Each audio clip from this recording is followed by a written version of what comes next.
अगर बहुजन समाज पार्टी के नेता या बहुजन समाज पार्टी के साथ साथ बहुजनों की राजनीति करने वाले नेता बहुजनों की आवाज़ उठाना बंद कर देंगे और सिर्फ टारगेट एक दो पार्टी को करेंगे, बाकी सत्ताधारी पार्टी को टारगेट नहीं करेंगे, तो धीरे धीरे ये सारा वोट बैंक सत्ताधारी पार्टी की तरफ खिसक जाएगा और खिसकने के साथ साथ फिर 2027 हो या 2029 हो, फिर जीरो रिजल्ट होंगे, एक भी नहीं रहेगा। लेकिन बहुत ये बात जो सच्ची बात है, ये कहीं ना कहीं हमारे जितने भी दर्शक हैं स्वराज परिवार के, शायद हो सकता है उनमें से कुछ लोगों को ये बातें बुरी लगें। सच हमेशा कड़वा लगता है और ज़रूरी है कि कड़वा लगना चाहिए। अगर कड़वा ना लगा तो फिर सच किस बात का।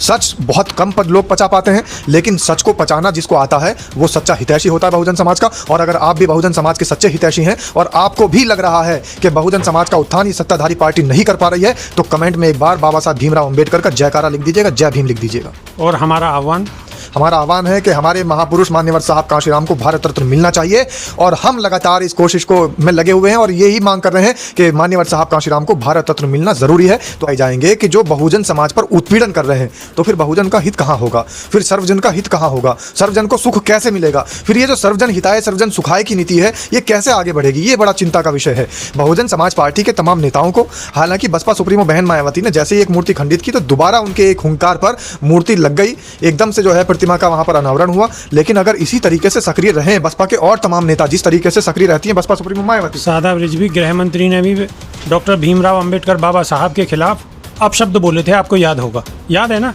तो ये लोग कितना बाबा साहब भीमराव अंबेडकर के लिए अपशब्द बोलना गृह मंत्री का, ये उसी और इशारा करता है जब 1927 में बाबा साहब भीमराव अंबेडकर ने गोलवलकर को, इनके आरएसएस के तमाम और नेताओं को हड़का करके भगा दिया था।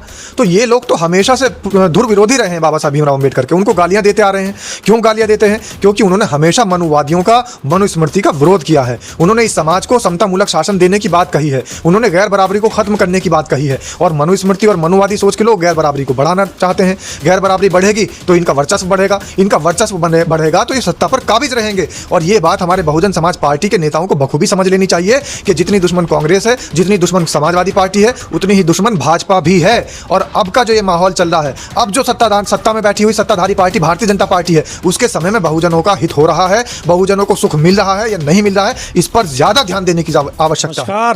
क्या हाल चाल है? सब ठीक हैं? बहुत बढ़िया, बहुत बढ़िया। अपने और अपने को ख्याल रखो और जब टाइम मिले तो वीडियो जरूर देखो। देसी देख, बिगर ब्रेक, बगैर लाग लपेट, बिल्कुल देसी अंदाज में। मैं विपिन बेबाक और मेरे साथ पत्रकार शादाब रिजवी। जय हिंद, जय भीम, सत श्री अकाल, आदाब। मेरा नाम है शादाब। शादाब रिजवी, बसपा सुप्रीमो बहन मायावती का ट्वीट आया है। ट्वीट में क्या खास है, जरा बताओ दर्शकों को। देखिए, बसपा सुप्रीमो बहन मायावती ने ट्वीट के जरिए ये बताया है कि जिस तरीके से कांग्रेस की नीति खराब चल रही है महिला बिल को लेकर के भी, ऐसे ही तमाम मूर्तियों को लेकर के भी पहले से ही खराब चलती आ रही है स्थिति। अब आप मुझे देख रहे हैं, सवाल करिए, क्या सवाल आया मन में? सवाल तो ये, या फिर कांग्रेस, अरे बीजेपी पे भी कुछ बोलोगे या नहीं बोलोगे? भारतीय जनता पार्टी प्रधानमंत्री वहाँ झालपूड़ी खाते घूम रहे हैं, झालमुड़ी खाते घूम रहे हैं, वीडियो बनवाते घूम रहे हैं। पहले असम में घूम रहे हैं, महिलाओं के संग जो है वीडियो बनवा रहे हैं। अब एक जहाज की वीडियो वायरल है रही है, जहाज में बैठ के नीचे थे लाइट लगे पढ़ाई में ऊपर, लेकिन उन्होंने लगा रहा कि नीचे। तो उन पर भी जो चर्चा कर लो, खाली कांग्रेस कांग्रेस कांग्रेस। अरे क्या है कांग्रेस भाई? कांग्रेस पर कुछ ना, हाँ उन्होंने मट्टी खराब करी, जब तो देश ने उन्हें ऐसे दूध में थे मक्खी की तरह बाहर कर दियो है। सपा ने अच्छे काम ना करे, दूध में थे मक्खी की तरह बाहर कर दियो। तो इनको जिक्र क्या करना कि तो सब लुटे पिटे बैठे हैं। अब तो सत्ता पक्ष से लड़ाई है, इनके विषय में बात करो ना। कहीं ना कहीं ऐसा महसूस होता है, जिस तरीके के ट्वीट आते हैं और ट्वीट की भाषा के अंदर सिर्फ कांग्रेस पर निशाना साधा जाता है, तो दूसरे जो विपक्षी पार्टी के लोग हैं, जो विरोधी पार्टी के लोग हैं, उनको मौका मिल जाता है कि भारतीय जनता पार्टी के कार्यालय से स्क्रिप्ट लिखी हुई आ रही है ट्वीट की, तो मौका मिल जाता है तमाम विरोधियों को। हालांकि ध्यान देने की ज़रूरत है, ये ज़रूरी नहीं है कि हर बात बेबाक जी इल्ज़ाम लगाएं या बेबाक जी से लोग सवाल पूछें तो वो गलत ही होंगे। बिल्कुल सच बात है और सही बात तो ये है कि जिस तरीके की ट्वीट की भाषा शैली होती है, उस तरीके की भाषा शैली नहीं होनी चाहिए।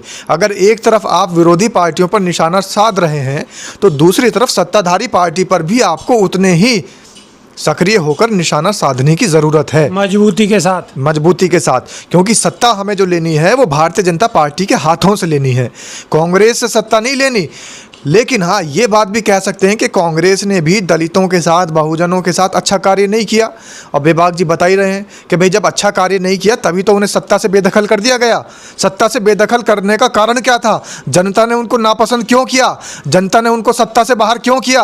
क्योंकि बहुजन समाज की अनदेखी हुई, बहुजन समाज का उत्पीड़न नहीं रुक पाया, बहुजन समाज की प्रताड़ना नहीं रुक पाई। लेकिन सवाल एक खड़ा हो जाता है, क्या आज बहुजन समाज का उत्पीड़न रुक पा रहा है? क्या भारतीय जनता पार्टी के सत्ता में रहते हुए बहुजन समाज सुरक्षित महसूस कर रहा है?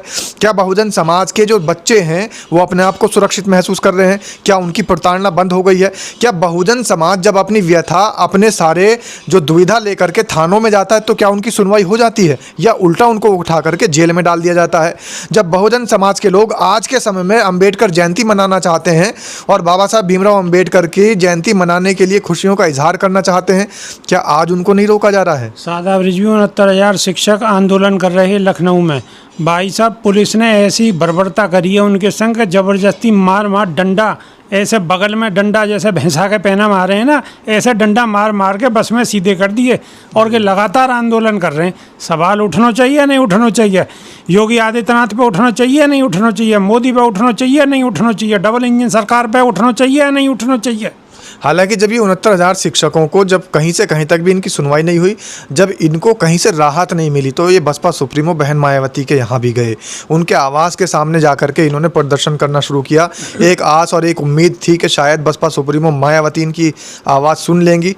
हालांकि बहुत सारे प्रतिनिधिमंडल उनसे मिलने के बाद उनको राहत की बात बताई, आश्वासन दिया कि जब हम सत्ता में आएंगे। बिल्कुल दिया, कतई दिया, और जब सत्ता में आएंगे तो पूरा करेंगे। लेकिन आज अगर वो वहाँ परेशान है, बसों में ज़बरदस्ती उन्हें लादा जा रहा है, उन्हें ठूसा जा रहा है, तो कम से कम इस पे सवाल उठना चाहिए ना।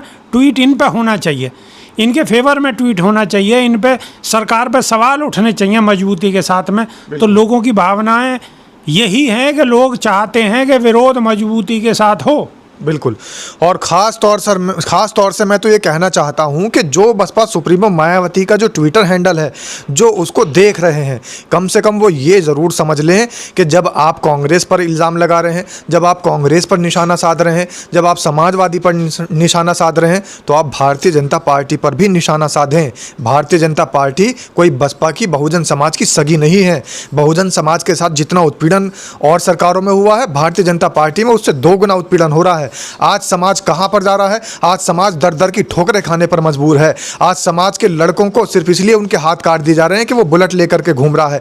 आज के समय में आप ये देखिए कि बाबा साहब भीमराव अंबेडकर की बात करने वाली भारतीय जनता पार्टी की सरकार, बाबा साहब भीमराव अंबेडकर की सबसे ज़्यादा मूर्तियां खंडित होने का अगर कहीं श्रेय जा रहा है, ये श्रेय ही है इनके लिए, क्योंकि इनका मनुवादी सोच वालों का अपना सपना रहा है कि सादा रिजवी मूर्तियों को खंडित किया जाए। बिल्कुल बिल्कुल। सादा रिजवी, जब हिंदूवादी संगठन मीट की दुकानों को बंद करते हैं और जब लोग कांवर लेने जाते हैं तो कांवर के रास्ते में मुस्लिमों के जितने भी होटल हैं वो सारे के सारे ज़बरदस्ती बंद करवा दिए जाते हैं, मीट की दुकानें बंद करवा दी जाती हैं।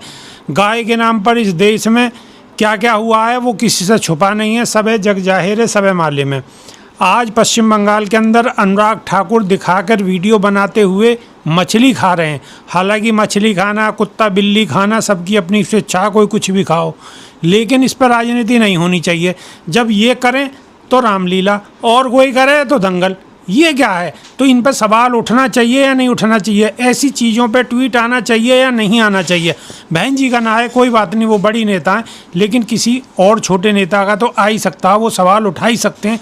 ऐसे सवाल अगर उठेंगे तो कहीं ना कहीं समाज में एक चेतना जाएगी, समाज में एक माहौल बनेगा। क्या मानते हैं आप? चलिए देखिए, अनुराग ठाकुर जो है वो मछली खा रहे हैं और संबित पात्रा जाकर के वो मुर्गा खा रहे हैं, और जाकर के इनके किरण रिजिजू कह रहे हैं कि बीफ खाता हूँ। ये जो नेता खाने पीने की बात कर रहे हैं, इनको भी छोड़ दीजिए।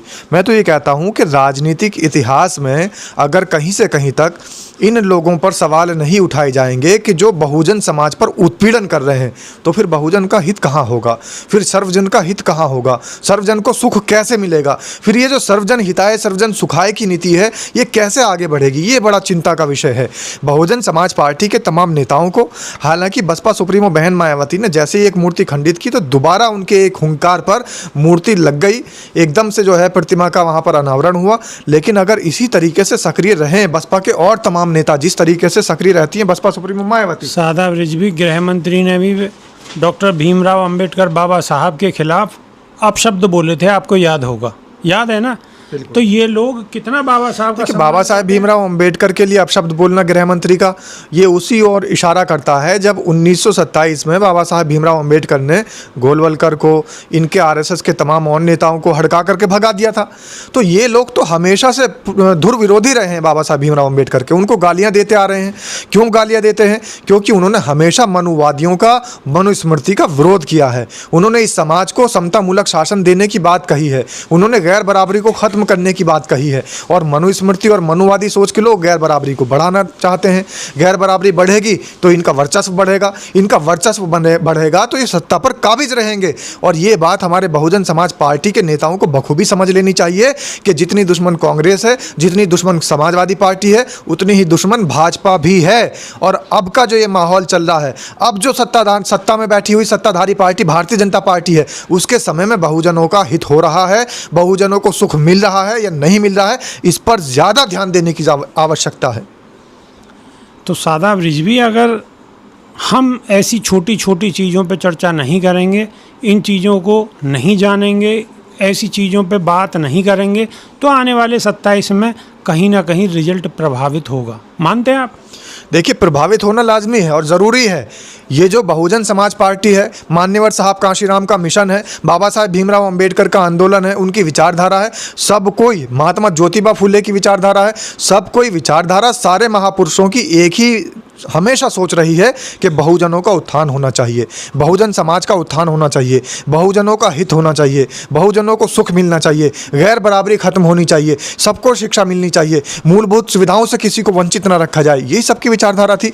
और अगर बहुजन समाज पार्टी के नेता या बहुजन समाज पार्टी के साथ साथ बहुजनों की राजनीति करने वाले नेता बहुजनों की आवाज़ उठाना बंद कर देंगे और सिर्फ टारगेट एक दो पार्टी को करेंगे, बाकी सत्ताधारी पार्टी को टारगेट नहीं करेंगे, तो धीरे धीरे ये सारा वोट बैंक सत्ताधारी पार्टी की तरफ खिसक जाएगा। और खिसकने के साथ साथ फिर 2027 हो या 2029 हो, फिर जीरो रिजल्ट होंगे, एक भी नहीं रहेगा। लेकिन बहुत ये बात जो सच्ची बात है, ये कहीं ना कहीं हमारे जितने भी दर्शक हैं स्वराज परिवार के, शायद हो सकता है उनमें से कुछ लोगों को ये बातें बुरी लगें। सच हमेशा कड़वा लगता है और ज़रूरी है कि कड़वा लगना चाहिए। अगर कड़वा ना लगा तो फिर सच किस बात का। सच बहुत कम लोग पचा पाते हैं, लेकिन सच को पचाना जिसको आता है वो सच्चा हितैषी होता है बहुजन समाज का। और अगर आप भी बहुजन समाज के सच्चे हितैषी हैं और आपको भी लग रहा है कि बहुजन समाज का उत्थान ये सत्ताधारी पार्टी नहीं कर पा रही है, तो कमेंट में एक बार बाबा साहब भीमराव अंबेडकर का जयकारा लिख दीजिएगा, जय भीम लिख दीजिएगा। और हमारा आह्वान है कि हमारे महापुरुष मान्यवर साहब कांशीराम को भारत रत्न मिलना चाहिए।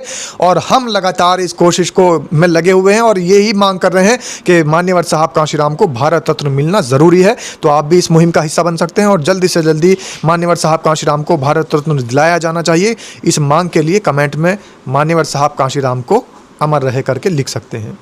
और आपको क्या करना है, आपके हाथ में फ़ोन है, फ़ोन में बटन है, वो बटन को दबाते रहो और ठोकते रहो, ठोकते रहो, ठोकते रहो, दूसरे के फ़ोन तक पहुंचा दो। नई वीडियो में फिर रूबरू होंगे, जब तक कि नहीं यहाँ देसी देख बिगर ब्रेक पकड़ लाग लपेट, बिल्कुल देसी अंदाज में। बहुत बहुत धन्यवाद। जय भीम, जय संविधान, जय विज्ञान। जय भीम, जय संविधान, नमो बुद्धाय।